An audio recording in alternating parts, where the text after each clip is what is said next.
नमस्कार दोस्तों, आप सभी का स्वागत है हमारे चैनल डर का असली चेहरा पर। आज की कहानी एक ऐसे केस पर आधारित है जो जितना सीधा लगता है उतना ही पेचीदा निकला। कहानी है एक न्यूज़ एंकर सलमा सुल्तान की, जो 2018 में अचानक गायब हो गई थी। और फिर एक ऑपरेशन शुरू हुआ, ऑपरेशन मुस्कान। लेकिन यह मुस्कान लाने के लिए नहीं, बल्कि खोई हुई जिंदगियों की तलाश करने के लिए था। आज हम उसी केस की सच्चाई पर चर्चा करेंगे, जिसे अब 5 साल बाद फिर से खोला गया है। यह घटना है छत्तीसगढ़ के कोरबा जिले की। मार्च 2023 की बात है। छत्तीसगढ़ पुलिस ने एक ऑपरेशन शुरू किया, ऑपरेशन मुस्कान, जिसका मकसद था गुमशुदा लड़कियों, महिलाओं और बच्चों का तलाशना। यह ऑपरेशन कई वर्षों से बंद फाइलों को फिर से खोलने का काम कर रहा था, खासकर से वे फाइलें जो 5, 10 या 20 साल पुरानी थी।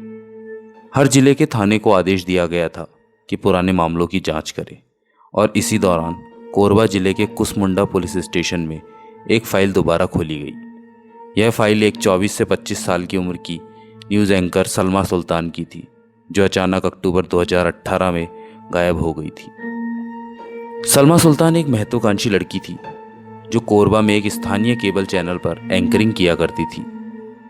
उसकी किस्मत आजमाने की चाह ने उसे न्यूज़ जगत में कदम रखने को मजबूर किया था।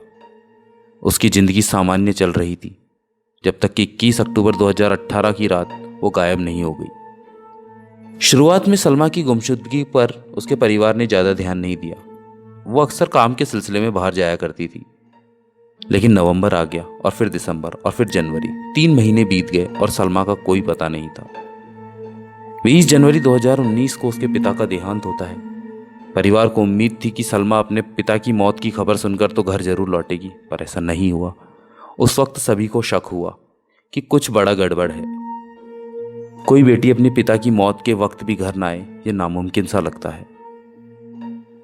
यहीं से परिवार ने कुसमुंडा पुलिस स्टेशन में अपनी गुमशुदगी की रिपोर्ट दर्ज करवाई। पुलिस ने शुरुआती जांच में शुरू की। उसके दोस्तों, रिश्तेदारों और पड़ोसियों से पूछताछ की, लेकिन कोई सुराग नहीं मिला। पुलिस ने समय बीतने के साथ मान लिया सलमा शायद कहीं चली गई होगी, और मामला धीरे धीरे ठंडा पड़ गया। 5 साल बीत गए, लेकिन मार्च 2023 में ऑपरेशन मुस्कान के तहत सलमा सुल्तान की फाइल फिर से खोली गई। इस बार मामला उच्च पुलिस अधिकारियों के सामने लाया गया। केस पढ़ते ही उन्हें महसूस हुआ कि पहले की जांच में कई कमियां थी। जांच के दौरान एक महत्वपूर्ण जानकारी मिली थी। सलमा ने अपनी गुमशुदगी से कुछ समय पहले एक बैंक से लोन लिया था। यह जानकारी मामूली लग रही थी, लेकिन जब पुलिस ने बैंक से और जानकारी जुटाई तो पता चला कि सलमा की हर महीने की ईएमआई अब तक नियमित रूप से भर रही थी। यह चौंकाने वाला था, क्योंकि सलमा गायब थी और उसके परिवार को इस लोन के बारे में कोई जानकारी नहीं थी। पुलिस ने लोन की जांच शुरू की, और यह पता चला कि ईएमआई गंगा श्री जिम के नाम से भरी जा रही थी। जिम का नाम सुनते ही पुलिस को संदेह हुआ, क्योंकि यह वही जिम था जहां सलमा सुल्तान अक्सर जाया करती थी। वहाँ उसकी दोस्ती जिम इंस्ट्रक्टर मधुर साहू से हो गई थी। जैसे ही पुलिस मधुर साहू से पूछताछ करने के लिए जिम पहुंची, वो गायब हो गया। मधुर का अचानक गायब होना और जिम से जुड़ा लोन पुलिस को संकेत दे रहे थे कि मधुर का सलमा के गायब होने से कुछ संबंध हो सकता है। अब पुलिस ने मधुर के कॉल रिकॉर्ड्स खंगालना शुरू कर दिए। 5 साल पुराने कॉल रिकॉर्ड्स में यह पता चल गया कि सलमा और मधुर के बीच नियमित बातचीत होती थी। उनकी दोस्ती धीरे धीरे प्रेम संबंध में बदल गई थी।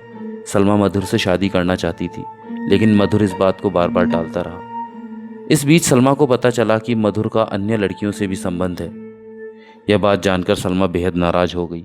उसने मधुर से कह दिया कि अगर वह शादी नहीं करेगा तो वह उसकी सच्चाई सबके सामने उजागर कर देगी। 21 अक्टूबर 2018 की रात मधुर ने अपने 2 दोस्त कौशल और अतुल के साथ मिलकर एक खतरनाक योजना बनाई। उन्होंने सलमा को घर बुलाया और वहां पर उसकी हत्या कर दी। उन्होंने उसका शव ठिकाने लगाने की योजना बनाई ताकि कोई सबूत न बचे। उन्होंने सलमा की लाश को पास के एक इलाके में दफना दिया और उसे भूल जाने की कोशिश की। 5 साल तक मधुर ने बड़ी सफाई से अपने अपराध को छुपाए रखा, लेकिन जब ऑपरेशन मुस्कान के तहत मामला फिर से खुला तो वो घबरा गया। पुलिस ने आखिरकार उसे और उसके दोस्तों को गिरफ्तार कर लिया। पूछताछ में मधुर ने अपना अपराध भी कबूल कर लिया, लेकिन अभी भी पुलिस के सामने बड़ी चुनौती थी सलमा की शव को ढूंढना। मधुर ने पुलिस को बताया कि उसने सलमा की लाश को एक राष्ट्रीय राजमार्ग के पास दफनाया था।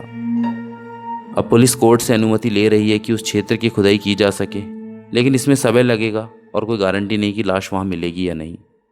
अब पूरा मामला इस बात पर निर्भर है कि पुलिस सलमा की लाश ढूंढ पाएगी या नहीं। बिना ठोस सबूत के कोर्ट में केस साबित करना मुश्किल होगा।